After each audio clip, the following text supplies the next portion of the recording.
La question de la dîme, du denier du culte et de la contribution financière à l'Église est une question importante et pertinente.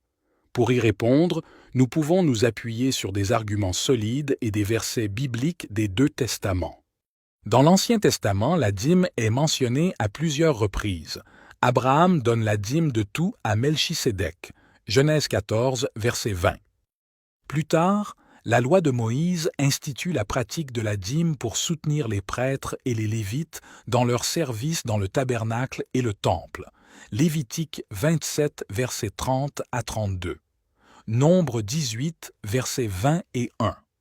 Dieu exhorte le peuple d'Israël à apporter la dîme pour être béni par lui. Malachie chapitre 3, verset 10. Dans le Nouveau Testament, Jésus mentionne la dîme et en parle comme d'une pratique importante.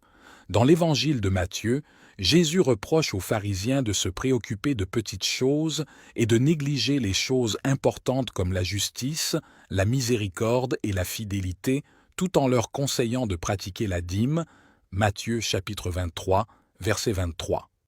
Ce faisant, Jésus reconnaît l'importance de la dîme tout en soulignant que cela ne doit pas être fait au détriment des valeurs plus essentielles. Toutefois, dans les écrits du magistère de l'Église depuis Vatican II, que ce soit dans les écrits des papes, le droit canon, le catéchisme de l'Église catholique, il n'est nulle part mentionné le paiement de la dîme. Quand le catéchisme de l'Église catholique numéro 2449 en a parlé, c'était juste pour dire qu'elle répond à l'exhortation du Deutéronome.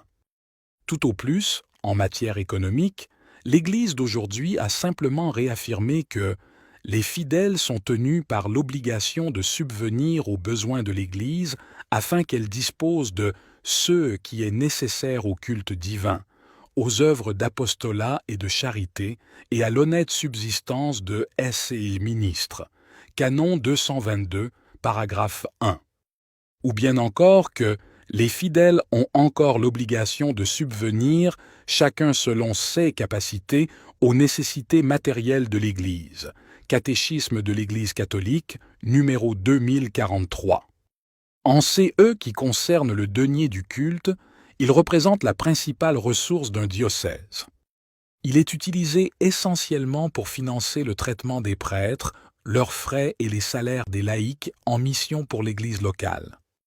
Dans la plupart des CA, pour assurer sa mission, l'Église locale ne peut compter que sur la générosité des catholiques et de nombreuses personnes qui font appel à elle. Elle ne reçoit aucun fonds du Vatican.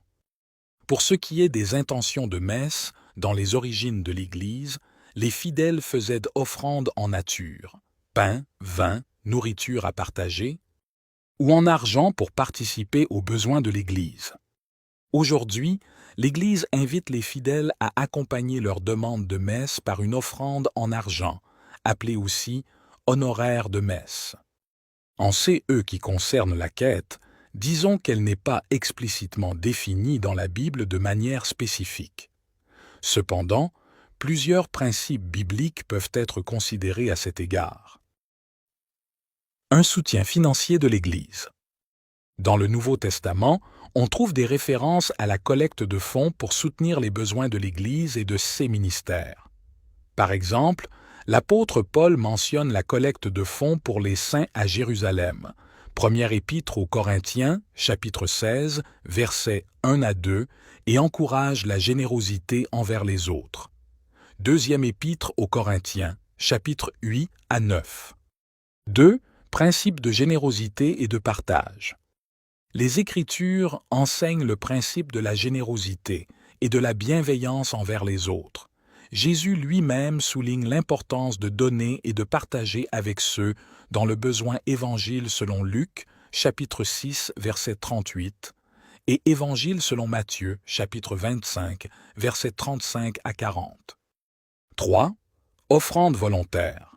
Les dons à l'Église devraient être faits de manière volontaire et avec un cœur reconnaissant.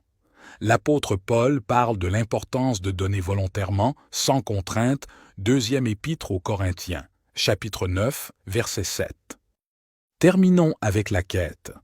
Bien que la Bible ne spécifie pas la quête comme telle, notons. La quête est l'offrande que l'on glisse dans la corbeille lors de la messe, sous la forme d'un billet ou d'une pièce. Elle est lourde de symboles. Elle représente le fruit de notre travail, de notre activité de la semaine, de nos engagements. C'est une manière concrète de manifester son soutien, participer à la vie quotidienne de la communauté. Au-delà, elle associe les fidèles à l'offrande suprême consentie par Jésus sur la croix, offrande annoncée par le partage du pain et du vin, son corps et son sang. Il y a, en temps normal, une seule quête, destinée à subvenir aux besoins de la paroisse, charge et entretien courant des édifices. Dans d'autres SIA, il arrive qu'il y ait deux quêtes. C'est notamment le SIAS, les jours où une quête dite impérée est collectée pour soutenir des causes spécifiques dans le monde ou dans le diocèse. En clair, contribuer financièrement à l'Église est une expression concrète de solidarité, de générosité et de partage, conformément aux enseignements bibliques sur l'amour du prochain et la responsabilité envers la communauté religieuse.